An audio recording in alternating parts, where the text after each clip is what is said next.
Buenas noches. Buenas noches, doctor. Muy bien.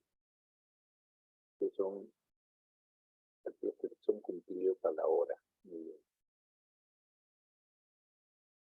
Para ustedes no hay hora peruana, eso es bueno. Melanie no está.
¿Qué tal, jóvenes? ¿Cómo estamos? Muy buenas noches.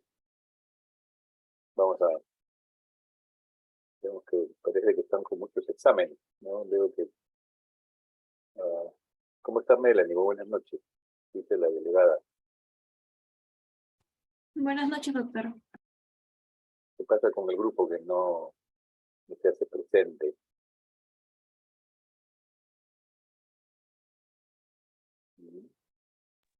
Ya les avisé por el grupo de la promoción para que ingresen, doctor. Se supone que ellos saben que hoy día hay clase, ¿no? Clase ahorita los miércoles, ¿no? Sí, doctor. Bueno, esperemos que un par de minutos y empezamos, ¿ya?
Bien, nuevamente muy buenas noches con todos. Vamos a dar inicio a la charla del día de hoy acerca del monitoreo en el paciente crítico, el uso de monitores multiparámetros en el paciente crítico.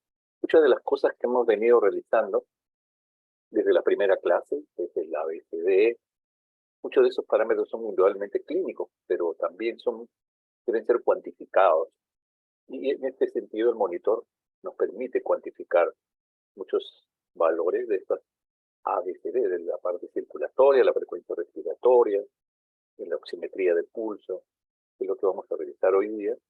Es importante que conozcan ustedes por lo menos una introducción a lo que es la tecnología y cómo nos ayuda la tecnología, y que si bien es importante la presencia del médico y que tome las funciones vitales, el seguimiento va a ser muy importante, el uso de estos monitores modernos, que ahora son pequeñas computadoras que nos ayudan muchísimo no solamente a obtener los valores cuantitativos de la presión, el pulso, la temperatura, la frecuencia respiratoria, sino también las tendencias en las últimas 48, 72 horas, que muchas veces guardan esta información, y uno puede tener la posibilidad de revisar esta información. Entonces, el monitor es un elemento muy importante en el paciente que ingresa a emergencia, que ingresa a cuidado intensivo, para poder analizar y cuantificar muchos de los aspectos que estamos revisando, y especialmente orientado pues hacia la ABC, ¿no? Vamos a ver.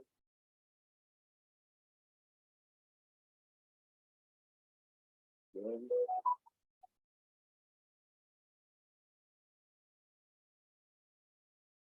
A ver. ¿Ven mi presentación? Sí, doctor, sí se ve.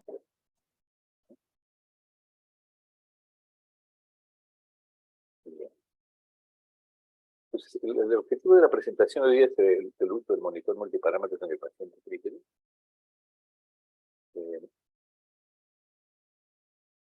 ¿Cuáles son los aspectos que vamos a revisar el día de hoy? Definición de qué cosa es monitor y qué es monitorear. ¿Cuántos tipos de monitores existen?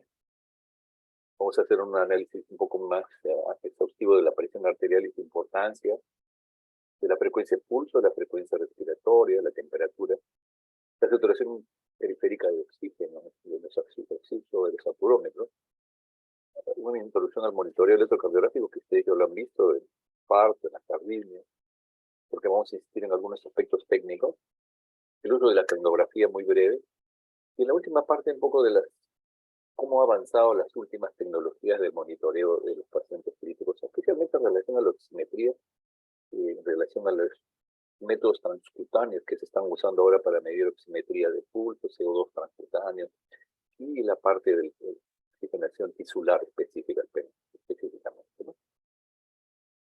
Lo primero que tenemos que ponernos a analizar, ¿qué significa monitor? Monitor, monitoreo.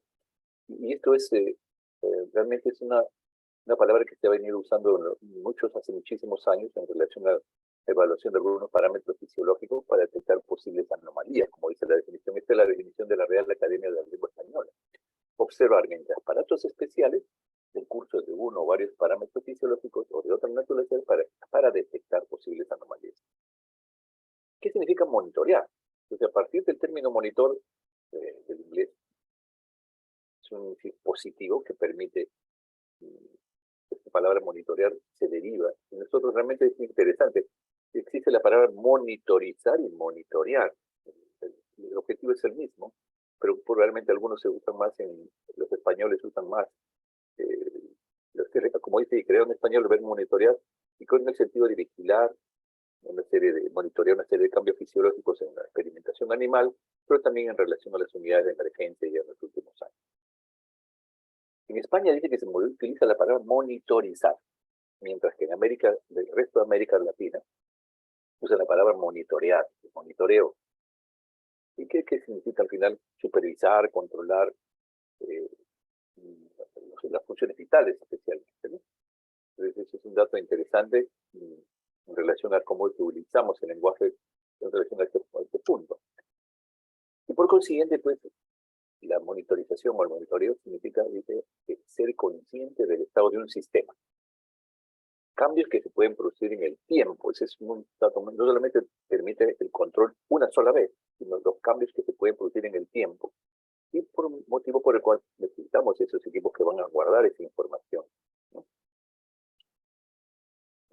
concepto de monitorear no solamente está relacionado al paciente grave, ustedes van a escuchar la monitorización de medicina, probablemente de los pacientes graves, de los pacientes que están hospitalizados, inclusive el monitoreo de la presión arterial en casa, ¿no es cierto?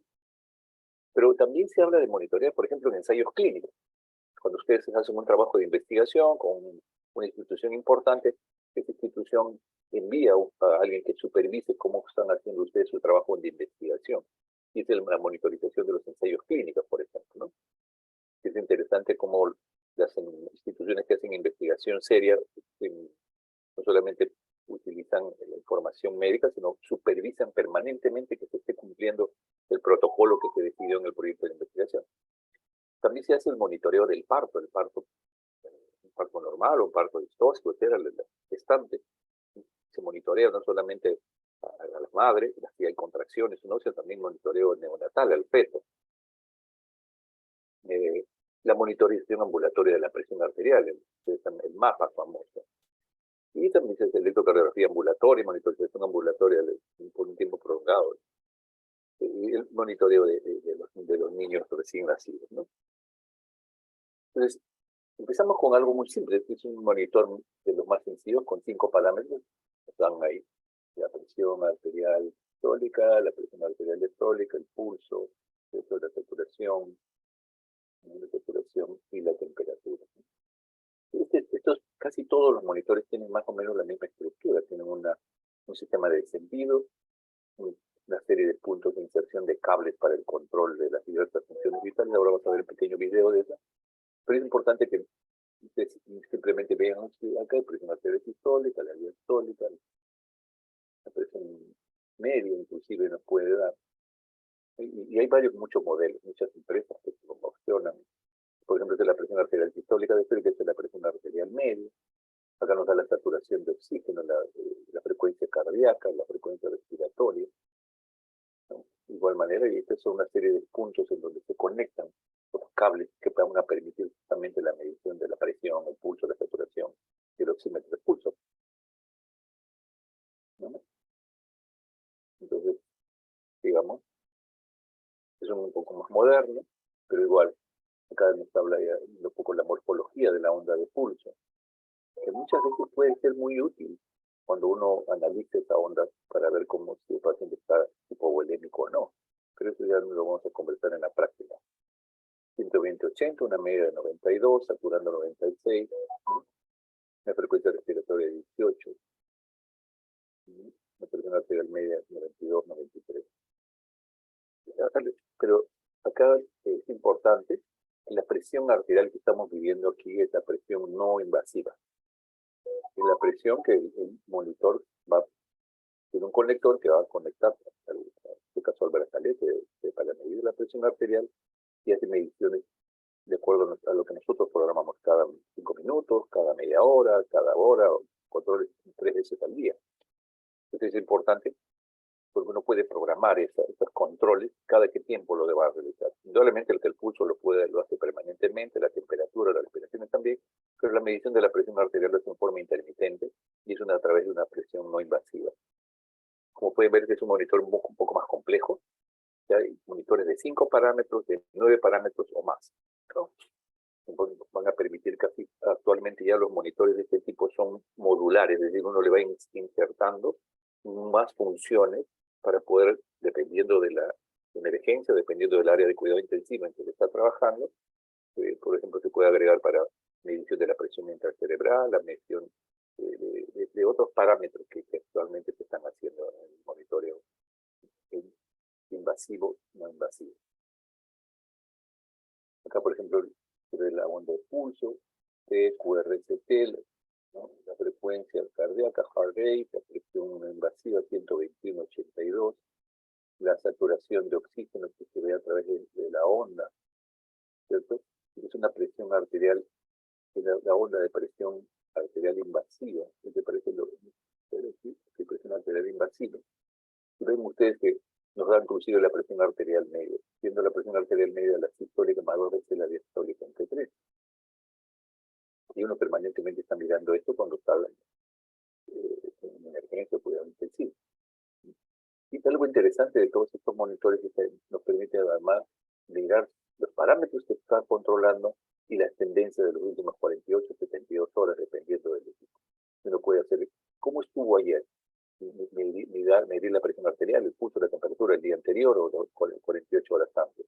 Y eso es un dato importante de estos monitores modernos, ¿no? A ver, veamos que vamos a ver un videito de... Se me confundió mi video, así que lo estoy rescatando de YouTube. Y vamos a ver si podemos verlo.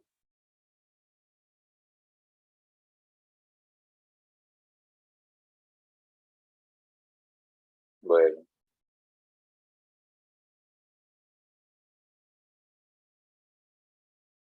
Este es un monitor muy parecido al que ustedes van a ver en la práctica. Por eso lo he pasado.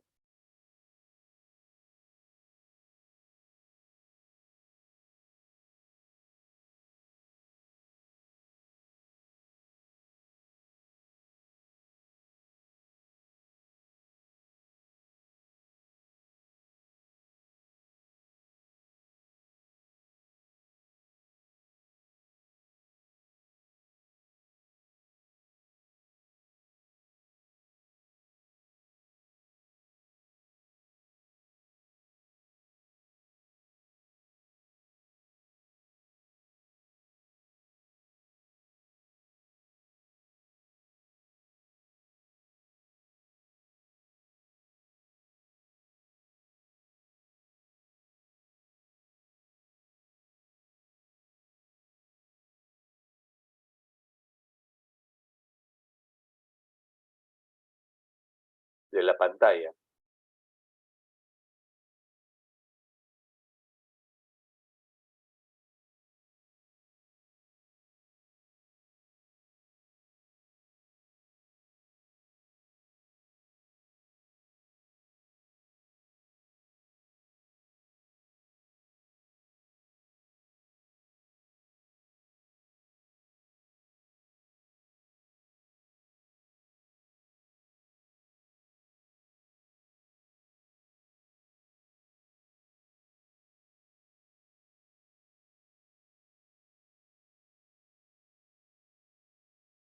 Para imprimir las gráficas.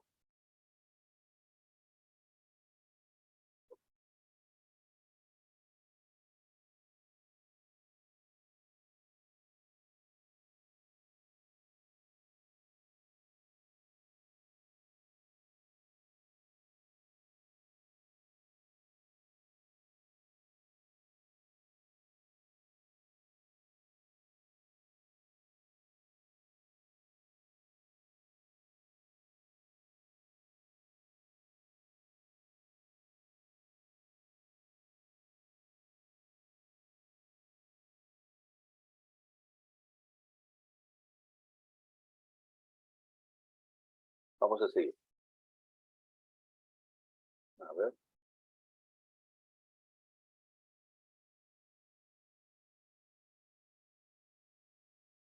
Bueno, ¿me escuchan, no es cierto? Esto lo vamos a ver más en la práctica, el encendido, la calibración, la información que tiene este monitor es muy importante y que ustedes se van a familiarizar. Un aspecto muy importante de este equipo, de los monitores en general, es que ustedes desde que van a ir a trabajar a una posta, a un centro médico, a una clínica, o a hacer su trabajo presencial como interno, cuando vayan a hacer sus guardias tienen que conocer los equipos con los cuales van a trabajar. Pero no, eso implica que van a tener conocimiento de ingeniería, pero sí deben saber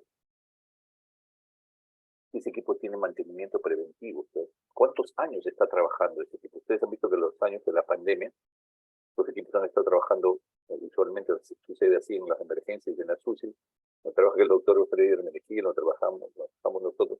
Los monitores están permanentes 24 horas al día, 7 días a la semana, 365 días al año, no paran. A no ser que transitoriamente haya un ingreso y se detiene y se pone los datos del paciente y están permanentemente. Por lo tanto, su vida media no es más de 5 a 6 años. Por lo consiguiente, es importante que haya un mantenimiento preventivo de esos equipos. Y ustedes deben saber cuántas horas hace cuánto tiempo se compró ese equipo, cuántos años tiene para poder dar validez a la información que están recibiendo. Y cuántas veces ha sido reparado, cuántas horas de trabajo tiene ese monitor. Es decir, ahora los sistemas de control de su salud, que es el ente rector de control de la calidad de la atención médica en todos los hospitales, hace revisión en cada servicio de qué equipos tienen y cada equipo debe tener una tarjeta, o sea, lo digo como su DNI, cuántos años tiene ese equipo, cuál es la programación de este año para su mantenimiento preventivo, cuántas veces si se cumplió o no se cumplió y se dejaron recomendaciones que dejaron y si se hizo las compras o las reparaciones que fueran necesarias. Por lo tanto, un concepto es el preventivo, del que se hace mantenimiento para que no se malogre, y otro es el reparativo, que es una vez que se malogra si se hicieron las compras y las adquisiciones necesarias para que ese monitor funcione. Y de otro lado, además de las horas de trabajo, es importante la sensibilidad de la médica.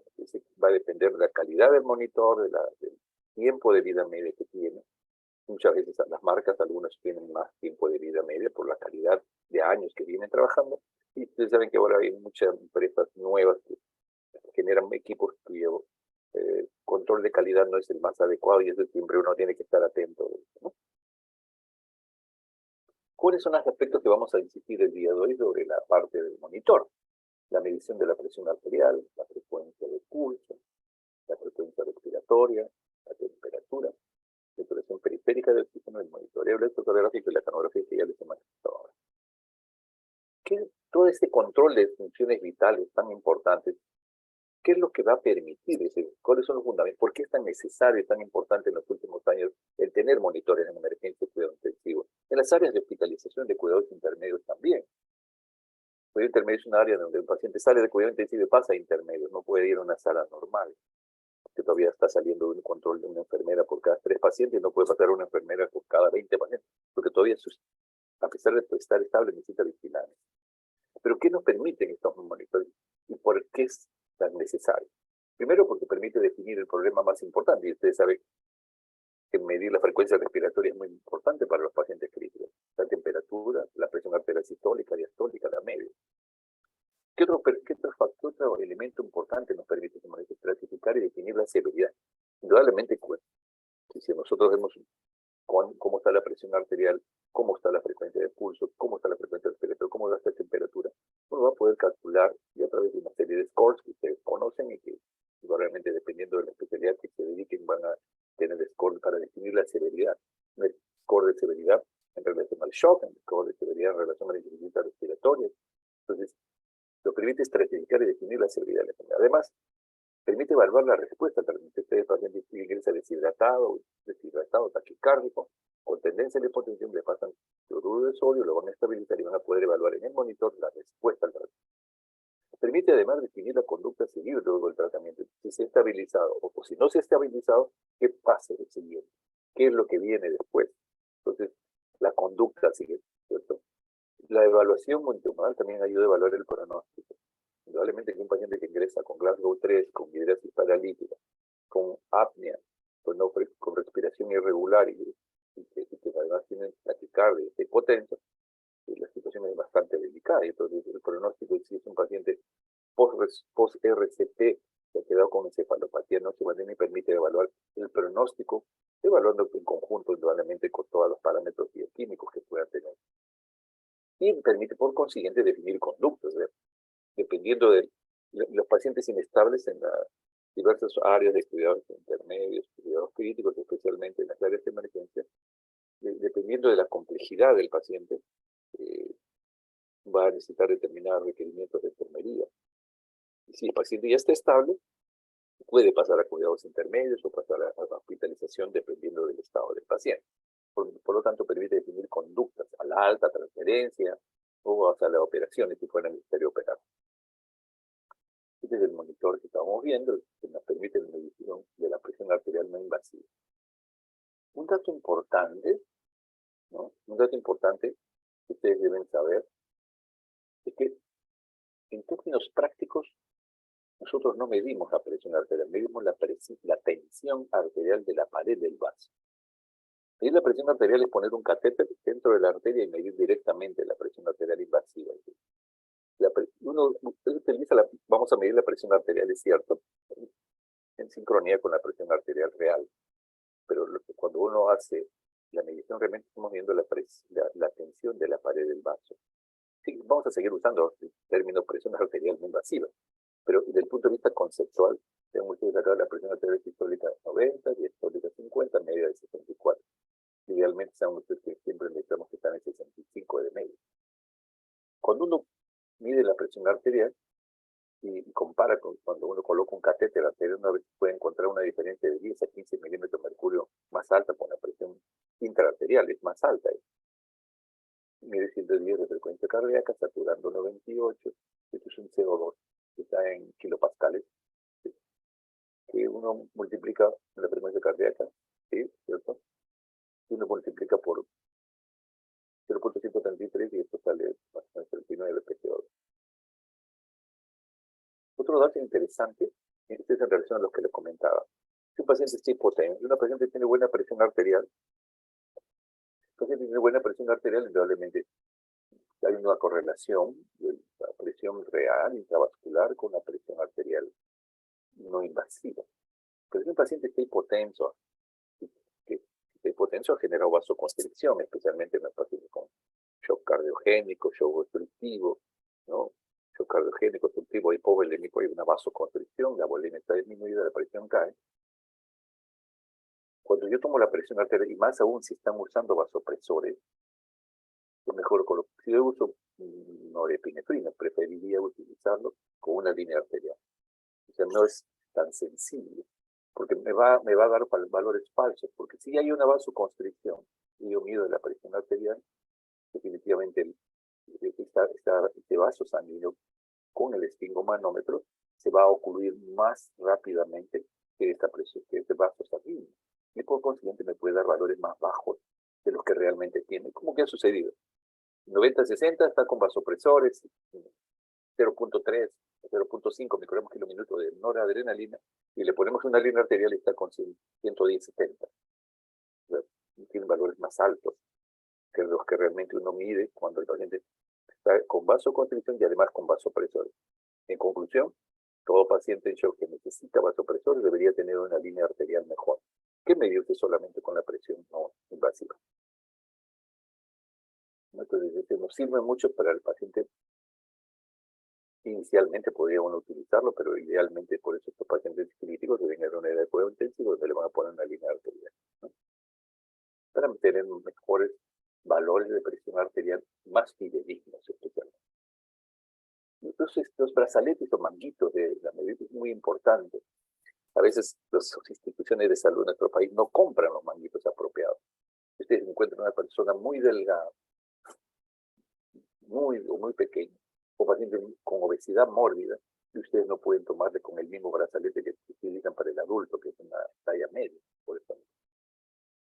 Porque da valores falsos, tanto para el niño, no puede usar para un niño un tensiómetro del adulto, porque la idea es que dé una vuelta y media en el brazo. Y más o menos la longitud para el adulto promedio es de 14 por 51 centímetros, y por lo tanto le da una vuelta y media al brazo. Y ahí uno puede, pero no puede uno tener un paciente con obesidad mórbida y tener el tensiómetro con las justas, que el pega, que no, eso va a dar valores falsos, no es confiable.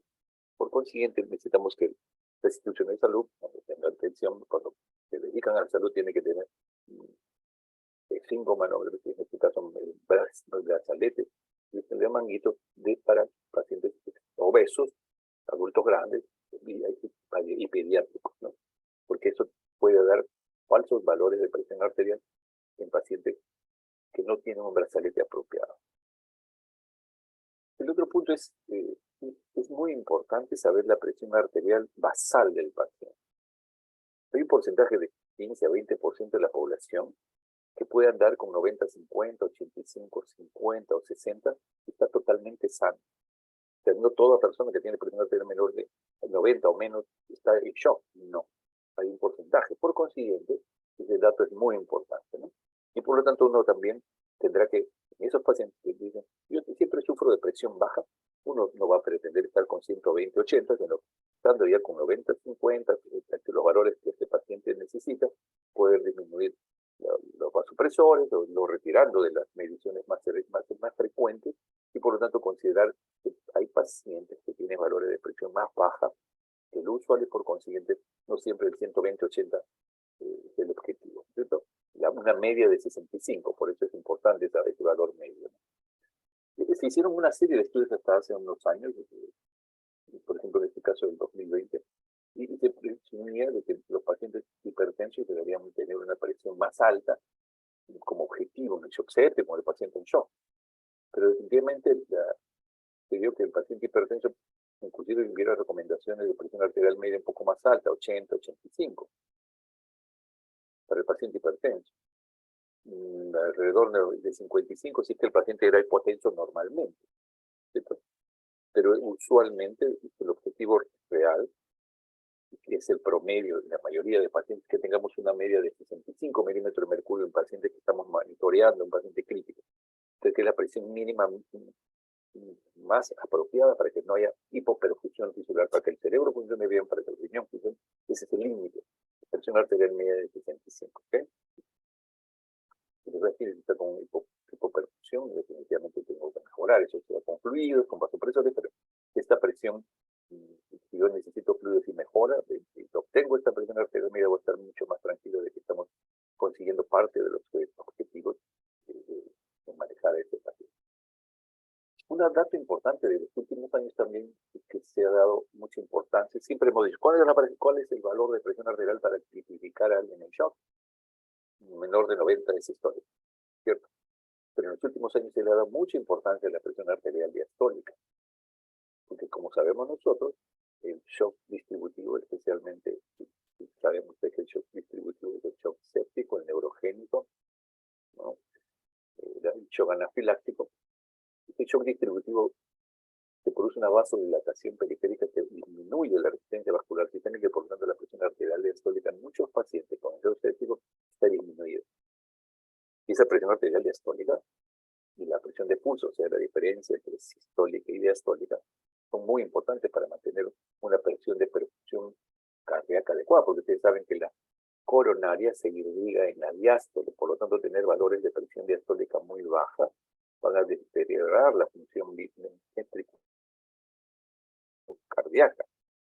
Idealmente, tenemos un paciente con 120, 140 es un rango óptimo, y una diastólica entre 70 y 80, pero una media de 65 es muy importante, y si yo tengo valores, a veces el paciente está con 140 o 110, 40, o 110, 60, una diferencia de más de 40 milímetros de mercurio, como hemos conversado, esa diastólica es muy baja, entonces, y está taquicárdico con 120, 130, probablemente necesita vasopresores de este paciente. Entonces, es importante tener en consideración que la presión arterial diastólica actualmente se le da mucha importancia, y yo cuando hice la cabeza de shock les hablé del índice de shock sistólico, de la frecuencia de pulso sobre presión arterial diastólica, que me decía si el paciente iba a necesitar transfusión masiva o no, el índice de shock corregido, que es lo mismo, pero con la presión arterial media, que los valores más o menos son los mismos, y el índice de shock diastólico, que era un objetivo de llegar alrededor de 2 entre la frecuencia de pulso y la presión arterial diastólica como meta para mejorar la mortalidad. Y por consiguiente, la presión del pulso y la presión arterial muchas veces en el enfrentamiento, cuando evaluamos directamente a un paciente, tocamos la arteria radial, especialmente la radial, no mucho, más la radial. Y con ambos dedos, el índice, ¿no es cierto? El índice y el índice y el dedo medio. ¿No? Y uno coge aquí la arteria. Ustedes deberían acostumbrarse a todo paciente que evalúa, tomarle la frecuencia de pulso, pero además intentar calcular cuánto de presión arterial tiene, histórica. Y eso es muy interesante porque uno puede llegar a estar muy cercano y darse cuenta cuando el paciente está hipotenso o no está hipotenso. El esfingomanómetro es muy importante que esté funcionando adecuadamente, saberlo utilizar, y indudablemente la colocación del microscopio en la zona apropiada para poder percibir, en este caso, la arteria humeral. Nosotros la humeral definitivamente nos permite el control. Ya no usamos tensiómetros de mercurio, aunque todavía en los siguientes años se van a eliminar por la cuestión de intoxicación de mercurio en el mundo. Pero estamos usando más el 25 manómetro aneroide, ¿no? Bien. Por consiguiente, tomamos el pulso de la muñeca. Ven ustedes cómo se toma el índice y medio, se toma una frecuencia de pulso, y para uno es cómo está la intensidad, de amplitud, de frecuencia, de ritmo. Entonces, el rítmico no es rítmico, es fácilmente depresible. La depresibilidad es un dato muy importante es fácilmente depresible. Y el débil, además, el pulso además está débil, puede estar hipotenso. Si es poco depresible y saltón y intenso, y a pesar de la presión no desaparece, podría estar hipertenso. Y uno puede detectar arritmias también, ¿cierto? Entonces es un dato muy importante y saber que tenemos que tomar un pulso a nivel radial, ¿no? Aunque si el paciente está hipotenso, ya no podemos ser radial, que no olvidemos a otras vías. El pulso radial, el pulso humeral, el pulso pedis, el pulso carotídeo. Esto lo usamos ya cuando estamos evaluando a pacientes en inminente paro, hipotensos, están chocados, o como medida inicial en la RCP básica, como ustedes han visto. Y de otro lado, el pulso femoral. Este es un pulso que nos ayuda mucho cuando tenemos, mientras están trabajando para colocar un catéter venoso central, el paciente tiene una línea arterial, podemos percibir el pulso femoral que nos da mucha información. Algo que es importante, ¿no? Es que cuando el pulso radial no se siente, probablemente la presión arterial sistólica es menor de 90. Cuando uno no siente el pulso menor de 90 acá, debe irse a la femoral. Ahí puede uno percibir entre 70, 90 y en el punto medio del ligamento, palpar el pulso femoral y uno tendrá una idea de cuánto está su presión arterial. Cuando no se siente en la nivel femoral, probablemente está menor de 70, seguramente ahí sí es necesario el pulso carotídeo, ¿no? Y es por eso que es el primer pulso que tocamos cuando hacemos un RCP básico, para confirmar que está inconsciente, que no respira y que no tiene pulso en el RCP básico, ¿no? Pero nuevamente, el radial, el humeral, todos estos nos dan una idea de si hay una buena perfusión, si está la circulación adecuada, pero que más usamos son el radial, el femoral y el carotídeo, ¿no? El pulso humeral lo usamos para tomar la presión arterial. La morfología de la onda también es interesante, ¿no? Una onda con un pulso más o menos, si ustedes tocan el pulso, van a poder percibir una onda más o menos adecuada, media redondeada, no es saltón, a no ser que estuvieran haciendo ejercicio, también reposo y el ritmo, ¿no?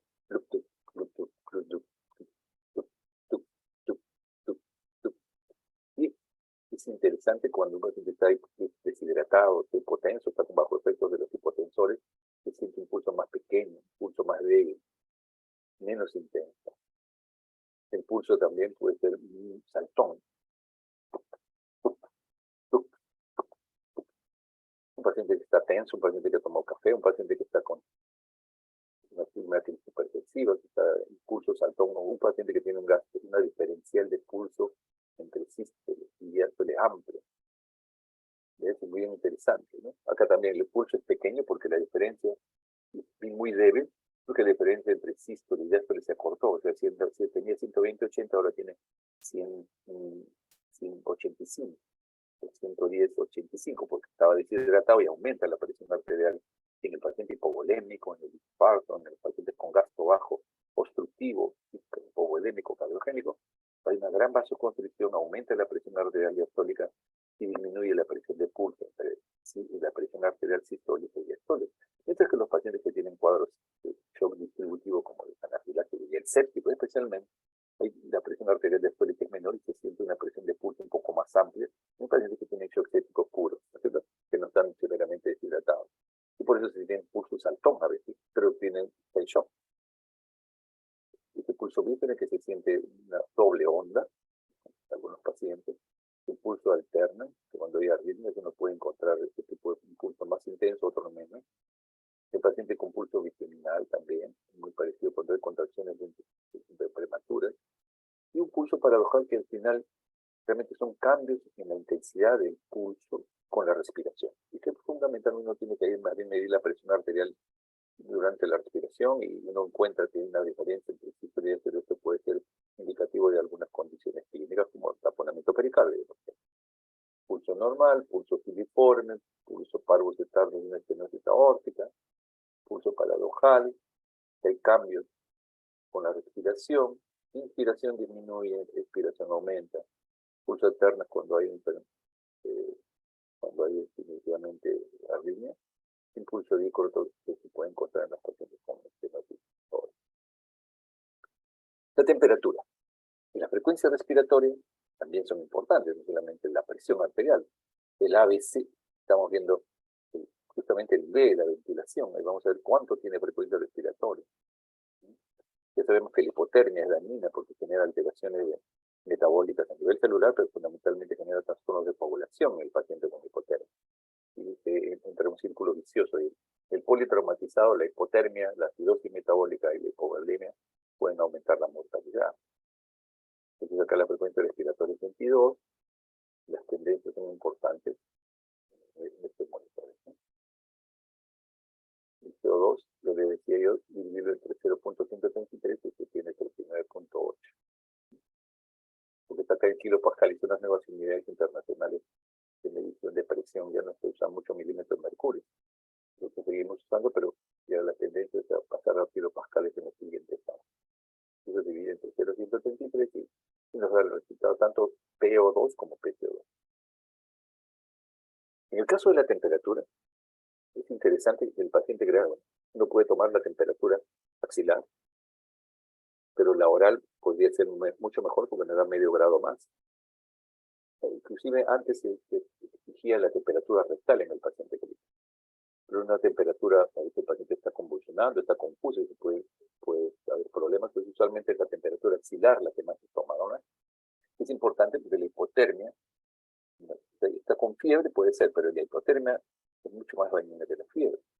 La hipotermia produce alteración de la coagulación, acentúa los signos de hipoperfusión, puede ser parte de un shock tardío cuando lo encontramos por guío cianótico. Mientras que la hipertermia, tiene cierto, no se refleja en esos parámetros, pero en niños y en ancianos una hipertermia de 40 grados o 41 grados puede generar convulsiones en la.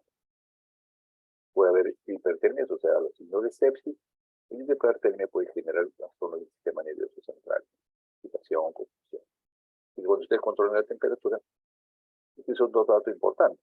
El paciente se entiende 37.8, 38, 38.3 y no le genera molestias, no hace mucha taquicardia, deje que tenga fiebre.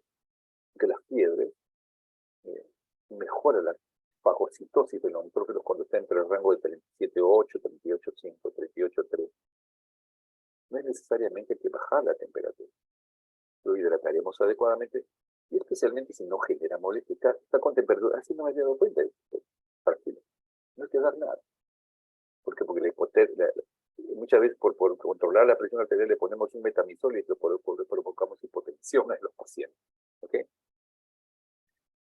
En relación a la frecuencia respiratoria, bueno, los recién nacidos tienen frecuencias mucho más altas que los escolares y los adultos. Vemos ustedes 40, 60, recién nacidos un preescolar 30, 35 también.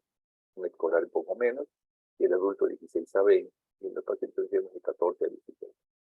Aunque puede estar dentro del rango normal, pero esto no implica, si bien es cierto puede tener una frecuencia menor, que retenga CO2. El CO2 es normal en el anciano. Es muy importante que lo guardar.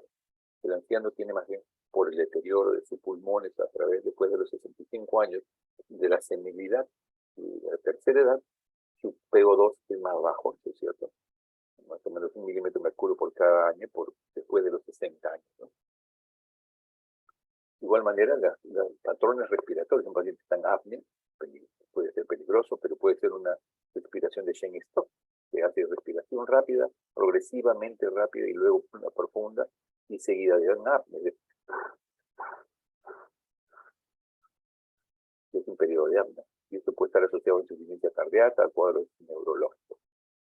La bradipnia, lentitud, muy o menos una frecuencia respiratoria en un paciente con compromiso del sensor, puede ser bradipnia y estar atentos nosotros a que no desature, que no retenga CO2 y de repente necesitar soporte respiratorio o ventilatorio. Una respiración con frecuencias normales de apnea y disnea, dificultad para respirar. Los patrones respiratorios también son importantes. Una respiración, muchas veces los pacientes que tienen respiraciones rápidas, profundas, uno sospecha que tiene insuficiencia respiratoria, pero al final podría ser que tenga una acidosis metabólica muy severa, como ocurre con la respiración de Kurzbach en los pacientes con cetoacidosis diabética. La ortopnea, ya ustedes la conocen, capacidad de respirar, un paciente que necesita estar en posición semisentado, que necesita almohadas para dormir. La polipnea aumenta la frecuencia respiratoria y la taquimia rapidez excesiva en movimientos más superficiales. Un dato Luego que hemos visto esto, indudablemente que esta pandemia nos enseñó mucho con la pulsioximetría. Una parte del monitoreo, con los monitores multiparámetros que nosotros estamos revisando, además de las funciones vitales que acabamos de ver, es la medición invasiva de la saturación de la hemoglobina, si está oxigenada. Bueno, el oxígeno que es transportable por la hemoglobina es evaluado por este pequeño sistema y que mide en forma continua. Lo interesante es que este oxímetro de pulso ha permitido en los últimos años, nosotros cuando estábamos hace unos 10, 15 años en cuidado intensivo, hacíamos hasta 3 o 4 muestras en el día de gasometrías para ver cómo estaba evolucionando nuestro paciente. La pulsioximetría había pasado a disminuir el número de muestras de sangre para los pacientes, especialmente en relación a los gases arteriales. Porque sacamos uno en la mañana, tenemos una idea, confrontamos con la oximetría y eso nos permite decir que está estable, que tenemos algunos inconvenientes que vamos a ver ahora, es cierto, pero sigue siendo de una utilidad tremenda para darnos una idea y como ustedes han visto en esta pandemia nos ha servido mucho para poder discriminar a aquel paciente que se va al hospital o a aquel paciente que se hospitaliza cuando ya va al hospital y se va a cuidado intensivo también. Pero ¿cuál es el mecanismo de funcionamiento de este? Antes de eso, algunos datos históricos. Por ejemplo, en 1872 se acuña el término hemoglobina y se reconoce que la sangre oxigenada se debe diferenciar de la no oxigenada. Miren, 1872. Posteriormente, George Stokes en 74 reporta que ¿quién transporta el oxígeno? La hemoglobina. Él descubre. En el 1942 recién se construye el primer oxímetro auricular, en el pabellón auricular, se introduce el término oxímetro. Un japonés, Takuo Yagi y otro Michio Kishi, ingenieros de Nikon Koden, construyen el primer oxímetro auricular comercial. Lo era más para experimentación, en algunos sitios muy aislados, pero ya a nivel global. Y William New desarrolla y distribuye el oxímetro de pulso. Todo esto en 1930 ya se hablaba de oximetría en Alemania, pero en 1958, como vemos, Ebbinghaus hace análisis de los gases sanguíneos, eso es parte de la historia. Se descubre en el 72 con los japoneses Aoyagi la pulsioximetría y una práctica ya de forma diseminada desde el año 80. Y ustedes han visto todos estos modelos de oximetría, ¿no? Del oxímetro de pulso. Y el gran problema de estos oxímetros es que, número uno, tienen serias, con el movimiento no nos dan un valor fidedigno, con personas que tienen un engrosamiento en las uñas por hongos o por otras causas. El color oscuro de la piel y de las uñas también impide una adecuada, como que se ha visto aparente en esta pandemia, que puede dar falsos negativos de hipoxemia y de no reflejar realmente la oximetría de pulso en los pacientes de color. Eso está en estudio ahorita, pero es interesante considerar que tenemos que tener métodos mucho más sensibles, ¿no? Y el mecanismo por el cual trabajan establece a través de una ley de Lambert. No vamos a entrar en detalles, pero lo importante es que ustedes sepan que el oxímetro de pulso tiene una estructura que se fija al dedo y que tiene dos electrodos, un electrodo emisor y un electrodo receptor.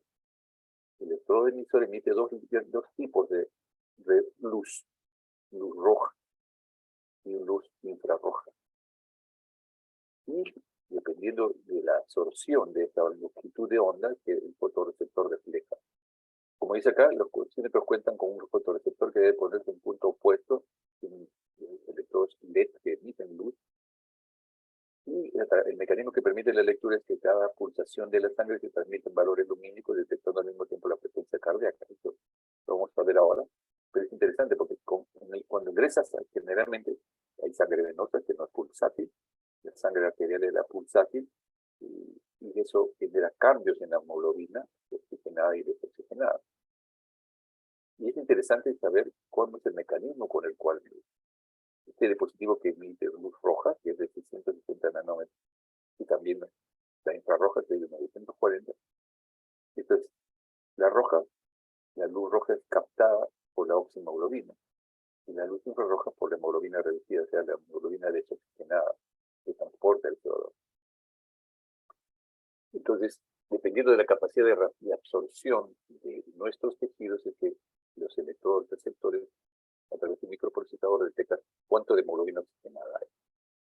La mayor parte de la luz es absorbida por el tejido conectivo del dedo, por la piel, el hueso, la sangre venosa en una cantidad más o menos constante, produciéndose un pequeño incremento de esta absorción cuando la sangre arterial entra en cada latido.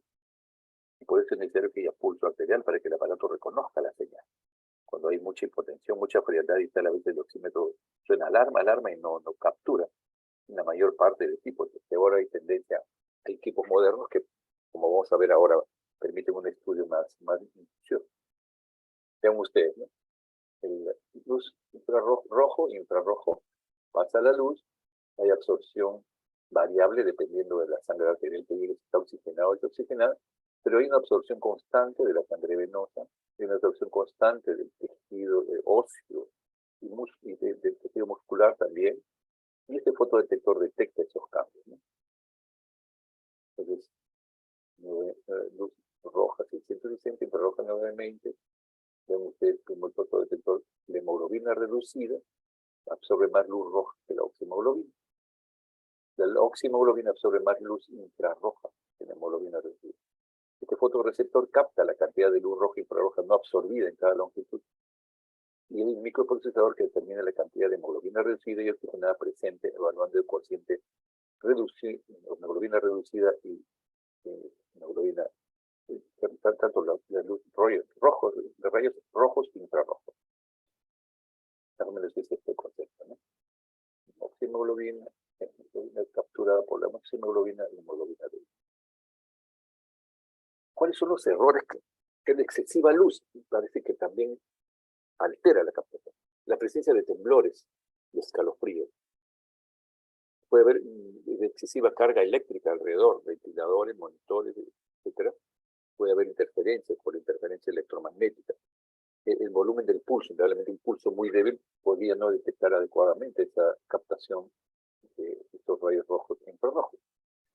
Hay vasoconstricción, se está usando vasoconstricción como norepinefrina, vasopresina, de hecho, o hay hipotermia, drogas vasoactivas pueden alterar la lectura.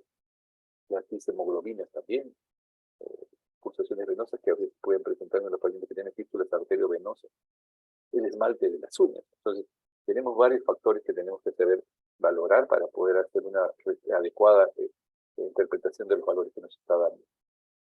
Hay una serie de oxímetros transcutáneos en el dedo, con cubierta. Y usualmente nosotros correlacionamos la saturación de oxígeno, con la presión arterial de oxígeno. Por eso se dice que 90 puede llegar hasta 90 milímetros de mercurio, puede saturar 98, pero el valor que más nos preocupa es cuando, vean ustedes, es el PO2, tenemos una saturación de, usualmente cuando estamos en saturación de 70, en este punto, ¿no es cierto? En este caso, 90, de 70 milímetros de mercurio, más o menos por acá, está en una saturación de 90 más o menos, y eso ya nos preocupa, ¿no? Acá lo que habla de esta curva es que tenemos saturación de 98 en la sangre arterial y la sangre venosa tiene una saturación de 75. Más o menos se consume un 25% de este oxígeno y la sangre venosa tiene más o menos 75. Acá 100, acá 75 se consumió 25%.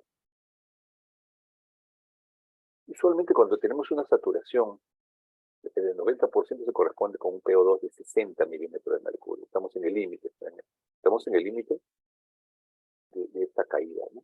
Justo aquí. Cuando estamos en 90, estamos en 100 de saturación, pero cuando estamos en una saturación de 90, en una saturación de 90, que más o menos está por acá, estamos justo en el punto en el cual empieza a caer estrepitosamente como una caída casi vertical, ¿no? Por acá hay variaciones, el paciente está con 100, saturando 100.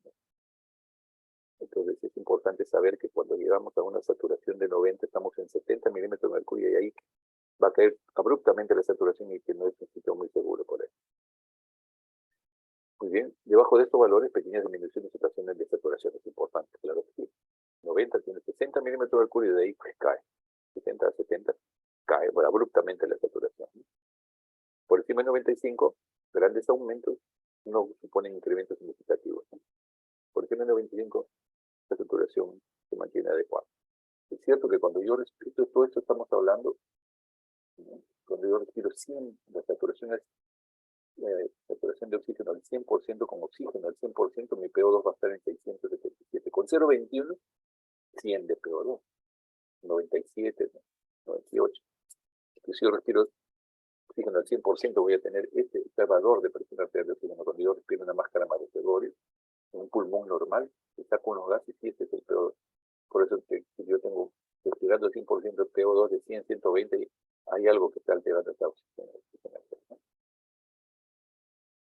Aquí es importante, con una oximetría, y esto lo hemos visto en pacientes con COVID en los últimos 2 años, mayor de 95, tranquilos, entre 95 a 90, tratamiento monitoreado, permanentemente control de frecuencia de pulso, temperatura, oximetría.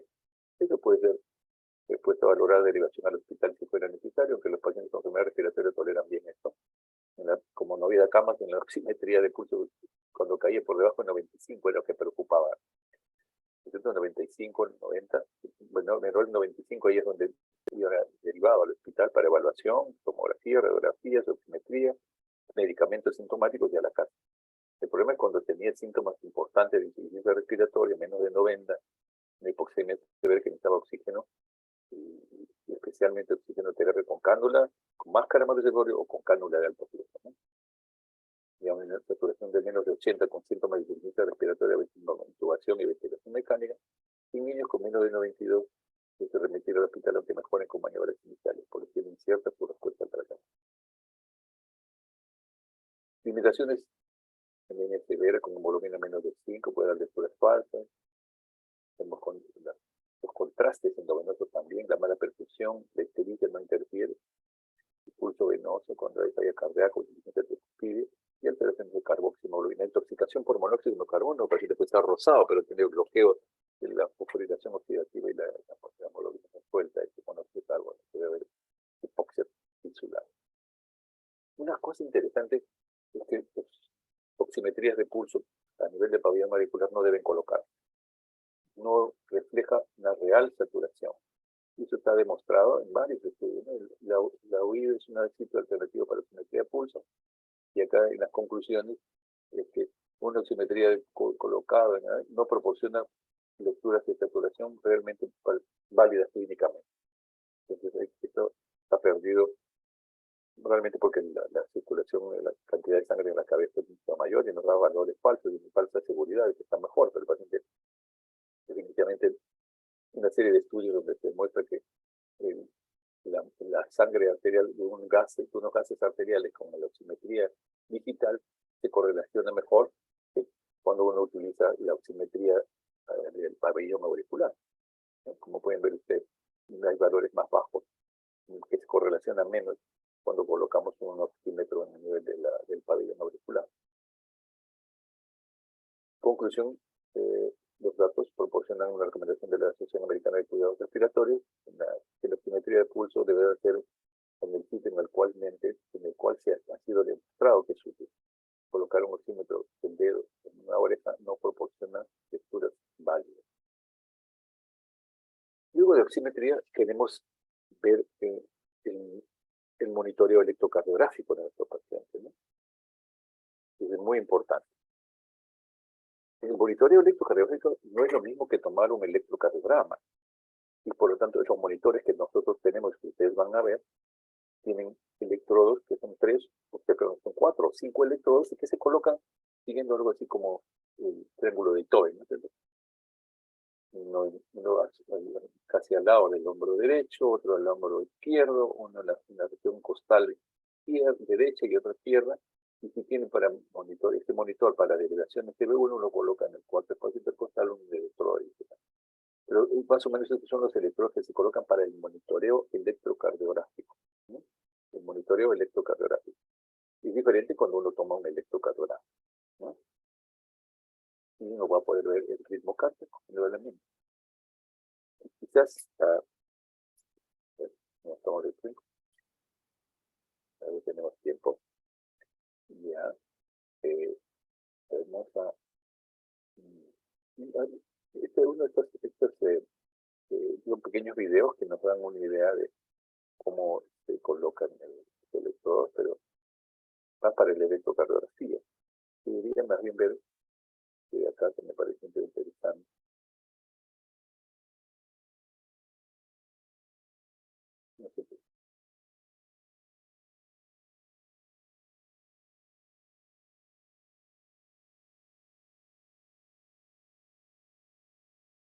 Vean ustedes, es interesante esta presentación.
Doctor, Dígame.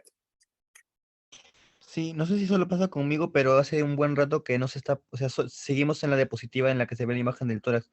No sé si está reproduciendo algo, pero de ser el caso no se estaba proyectando. No me han dicho nada. Ya, hijo. Ya has dicho.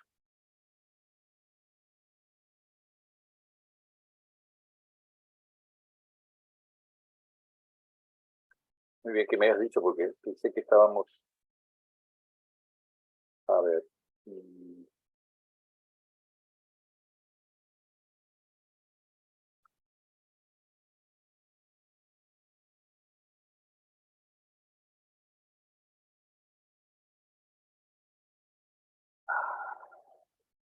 Bueno.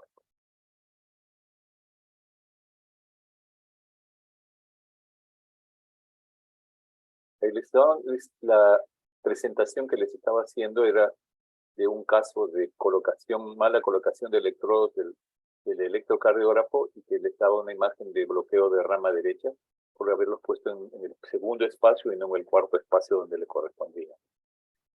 Bueno, a ver, a ver, no me dijeron nada, me hubieran dicho, ya, ahora sí, vamos a ver compartir sonido.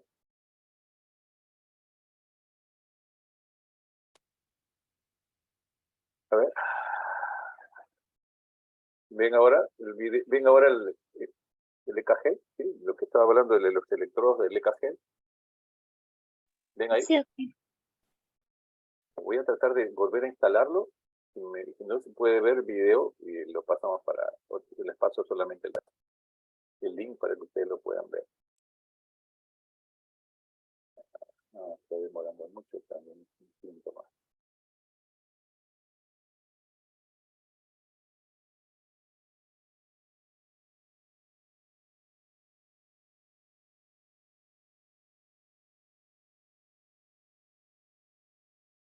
¿Están viendo el video ahora?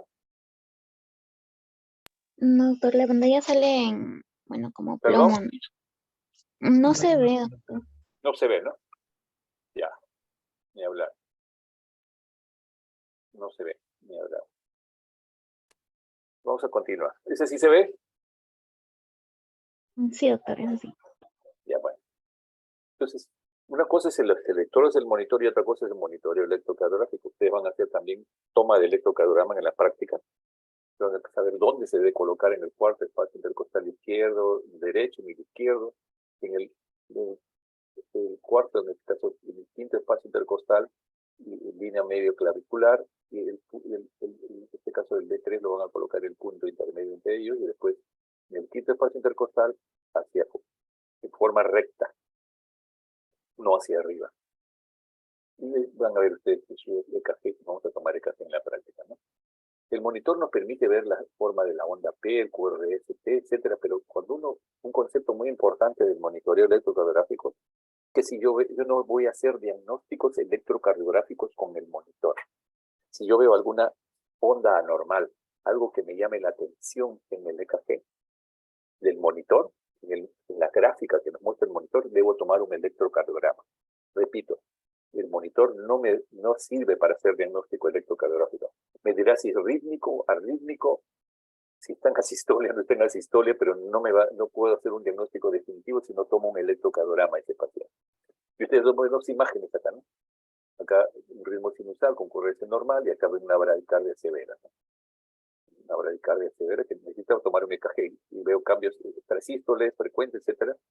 Una taquicardia, veo esto, tengo que tomar un electrocardiograma para saber de qué se trata.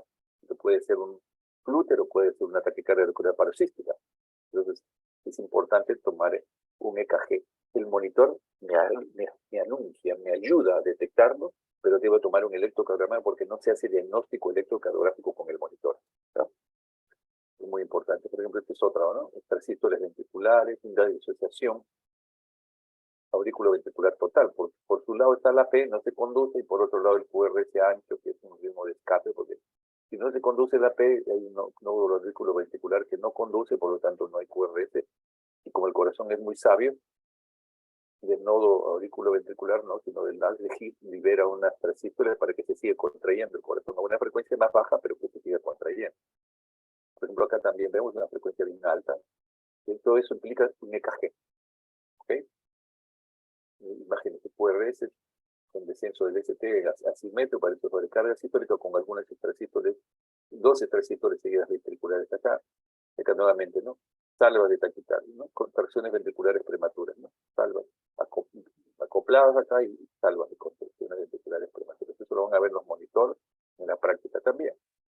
Y ustedes ven cómo esto es una taquicardia ventricular polimorfa, es decir, y se comporta como un uso, ¿no? Un poco angosto acá, un poco más ancho acá, un poco angosto acá, un poco más ancho acá. Esa es una torsade point, es una taquicardia ventricular que se da en el contexto del síndrome de Cutel largo, ¿no? Acá también tenemos que definir qué cosa es esto, ¿no? Hay varias ondas, ¿hay P o no hay P? Entonces todo ese tema lo tenemos que considerar con un electrocardiograma. El otro dato que nos sirve en los últimos años es la capnografía, o sea, la medición del CO2 expirado. CO2 expirado, ahora también hay capnografía del CO2 transcutáneo, que no está en uso normal en nuestro país, pero es interesante saber que un paciente tenemos un CO2 expirado nos va a ayudar para poder detectar la diferencia arteriovenosa de CO2, de la sangre arterial y venosa, y eso puede darme una idea de cómo está la perfusión tisular. El CO2 exhalado refleja el metabolismo del aparato respiratorio cardiovascular, y como ven acá, el dióxido es un gas de alta capacidad de difusión, y la diferencia entre la presión de CO2 inspirada y la presión de CO2 expirada máxima debería ser lo mismo de 3 a 5 milímetros. hablan de si está adecuadamente el CO2 expirado, ¿no?, en el paciente. Y por último, luego de hacer este viaje por el monitoreo multiparámetros de todas nuestras funciones vitales, presión, pulso, temperatura, oxímetro de pulso, estos últimos 5 minutos voy a ser muy breve, pero voy a transmitirles cómo esta tecnología de extracción de señales máximo ha mejorado mucho lo que es la oximetría de pulso y oximetría en otros tejidos. Siempre se pensó, cuando un paciente está chocado, un paciente está con signos de cianosis, preferimos no ponerle el oxímetro de pulso, porque el oxímetro va a estar sonando cada rato la alarma, y no es porque esté hipoxémico, sino que no llega sangre adecuadamente y de repente está oxigenando bien. Pero como no hay una buena perfusión en el dedo, porque tiene shock, hay signos de hipoperfusión, no detecta bien la señal. Ese es el gran problema de los oxímetros. Pero miren ustedes, este grupo de ingenieros empezaron a analizar y establecieron que el movimiento del paciente y la baja perfusión, dijeron, bueno, no se puede hacer nada, pero ellos empezaron a analizar acerca de la falta de fiabilidad y del problema de la hipoperfusión que no se podía resolver. Ellos empezaron a analizar cómo se perfundía el dedo y cómo era la señal, y utilizaron algunas tecnologías que permitían un análisis mucho más minucioso de la estructura vascular del dedito, cómo está la perfusión del sistema venoso, cómo está la perfusión de la arteria, del tejido conectivo, y se generó lo que se llama la tecnología de extracción de señales. Y esto permitió mejorar la sensibilidad de la oximetría de pulso, que al movimiento se podía detectar mucho mejor que como los otros sistemas que son muy sensibles al movimiento. Entonces, esta oximetría de pulso convencional aparentemente era una gran limitación, ¿no? Entonces, tuvieron 2 médicos, ¿no?, el grupo de investigación de tecnología de extracción de señales en máximo, utilizaron tecnologías que permitían una medición. Joy Kian y Mohamed Dia miraron la señal de oximetría de pulso de manera diferente y crearon nuevas posibilidades al emplear técnicas de procesamiento de señales, sensores alrededor del oxímetro de pulso, que podían encontrar una verdadera señal arterial. Es decir, al final, lo que nos va a dar una idea es, aún cuando sea pobre, la señal arterial es la que da la saturación. Por lo tanto, permitía, a través de 4 sensores adicionales, este equipo, a través de 4 procesadores de señales, le llamó DST, FST y SST y MST, para separar la señal arterial de las fuentes de ruido, incluido la señal venosa, y medir mejor la saturación de oxígeno y la frecuencia de pulso con mayor precisión. La frecuencia de pulso al final se detecta porque, al haber aumento de volumen del dedo, el aparato detecta pletismográficamente la frecuencia de pulso, mientras que la oximetría detecta la hemoglobina de acuerdo a la captación de la onda de la luz roja o infrarroja. Pero la frecuencia de pulso se detecta por cambios pletismográficos de volumen del dedo. Eso lo detecta el oxímetro de pulso. Pero acá lo más interesante es que con estas 4 nuevas microprocesadores, captadores de señales, permitía detectar la presión arterial, así sea muy baja, el flujo sanguíneo arterial y por lo tanto la hemoglobina oxigenada y por lo tanto la saturación. Después de varios años, en el 95 se presentó un proyecto sobre este tema y empezó a trabajarse con todas las especialidades y hay una serie de trabajos de investigación. La presión de oxígeno medida por el gas sanguíneo se puede utilizar como indicador de oxigenación, pero los resultados son intermitentes y no tienes que estar sacando muestras a cada rato. Entonces, este oxímetro, esta tecnología de extracción de señales era un avance muy importante, ¿no? Entonces, esta plataforma permitía una serie de monitoreos que llamaron la saturación de oxígeno, que ya la conocíamos, pero lo más interesante es que este monitoreo no invasivo era una medición aún con movimiento y con baja perfusión. Entonces, lo que se ha avanzado entonces en los últimos años es permitir una oximetría de pulso que, a pesar del movimiento y la baja perfusión, se pueda detectar la oximetría de pulso, y estos son este tipo de equipos: saturación de oxígeno no da, frecuencia de pulso, y que hace un cálculo del índice de perfusión, y ahora lo vamos a ver rápidamente, la hemoglobina total, el contenido de oxígeno también, el índice de variabilidad pletismográfica, si hay metahemoglobina o carboxhemoglobina también, y una tasa de respiración acústica. También se estudió minuciosamente con estas 4 tecnologías cómo era la perfusión a nivel arterial, venoso, cuánto absorbía los tejidos de esta luz roja e infrarroja, y como les decía a ustedes, para permitir un análisis más minucioso de la perfusión venosa y arterial y tener una simetría de pulso mucho más fidedigna a pesar del movimiento y la hipoperfusión.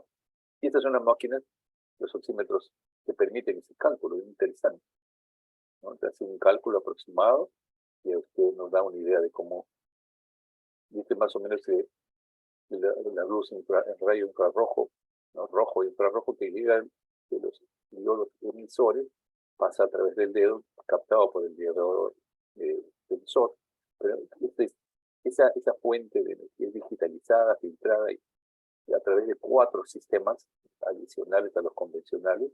Esto permite una evaluación del flujo sanguíneo arterial y por procedimiento detecta en este caso la saturación más alta y por lo tanto debe ser la saturación arterial.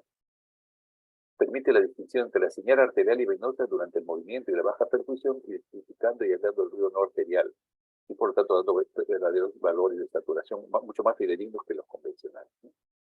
Se han comparado varios, estos vean ustedes, eventos verdaderos perdidos. En 43% que no detectó bien, este solamente tuvo una pérdida de 3% de la información, de 28% falsas alarmas en los convencionales, con NTE, y en el máximo set, tecnología permitía menos falsos positivos. Mediciones durante el movimiento, esta es la clave de este trabajo, y ven ustedes con varios de los movimientos, tuvo eventos dejados con 1%, 4%. Definitivamente, falsas alarmas siempre fue muy importante esta tecnología de evaluación, set de evaluación de señales que permitía una detección mejor del flujo arterial. Estos son todos los valores que nos permiten esta tecnología. El índice de perfusión se calculaba de acuerdo a ciertos datos que teníamos. Nos daba la máquina y lo podíamos calcular. El índice de variabilidad perfumográfica para ver el curso, y el índice de perfusión que ocurre en cada ciclo, y refleja la amplitud de la forma de la onda de la oximetría y se calcula como señal infrarroja pulsátil. Índice de variabilidad polifumográfica, ¿no? Vean ustedes la hemoglobina, índice de variabilidad perfumográfica, y lo interesante es que han aparecido estudios sobre el uso de la oximetría regional a nivel del funcionamiento del sistema nervioso central, que también han estado batallando este sistema de valoración de la saturación de oxígeno a nivel cerebral. Esto es muy interesante. Monitorear la función cerebral es la próxima generación, pero yo creo que ya están, inclusive estaba viendo en el Congreso de la Federación Panamericana que hemos tenido hace poco, que ya hay en nuestro medio este sistema de oximetría regional, ¿no? Y a través de espectroscopía infrarroja permite la monitorización del oxígeno del tejido cerebral, imagínense, ¿no? Ayuda al médico a controlar la circulación cerebral en situaciones en que la oximetría de pulso no puede ser totalmente indicativo de cuánto llega al cerebro. Y de tal manera que índice de reserva de oxígeno también. La utilidad de este índice que durante la apnea prolongada en niños anestesiados se ha usado, que nos permite evaluar los riesgos de esa apnea en los niños en esta sala de operaciones. Y lo más interesante es que este sistema de monitoreo, donde establece el oxímetro de pulso, el monitoreo de la función cerebral, la oximetría regional, la capnografía, el monitoreo ambulatorio, todo un sistema interconectado que va a permitir un monitoreo mucho más fluido y con mejores resultados y con menos falsos positivos y menos errores, ¿no? En general, entonces, gracias muchachos, lo que he querido mostrar es una visión de que el monitoreo es parte del trabajo médico. Nosotros medimos funciones vitales, pero es el monitor el que guarda esa información, que puede hacerlo cada minuto, cada 5 minutos, cada 10 minutos, de presión, pulso, temperatura, saturación, oximetría de pulso, etcétera, y que eso nos va a permitir un análisis y hacer un análisis mucho más integrado de toda la información que ustedes están recibiendo. Poder realizar una ABCD más cuantitativa y que permite tomar decisiones. Esa es la clave del monitoreo. Permite tomar decisiones, permite hacer diagnóstico, permite evaluar la mejoría, permite tomar decisiones si el paciente persiste o no, mejora o no, o si se va de alta. De manera que yo les agradezco su paciencia y en la práctica trataremos de pasarle los videos con los médicos la siguiente semana. Habíamos pensado en, como contactamos con la empresa que tenía estos equipos, que primera vez que yo los veo, para que puedan mostrar el pulso. Vamos a tratar de ver que en las prácticas no sé si en todas las prácticas, pero por lo menos desde la primera práctica de lunes, martes y miércoles, lunes, martes y viernes, podrían estar, ojalá vamos a tratar de contactar con ellos para que ustedes vean estos equipos, igual que la cánula de alto flujo que en algún momento quise demostrar. Muy bien. Muchas gracias por su paciencia y nos estamos viendo. Muy buenas noches. Muchas gracias, doctor. Gracias también.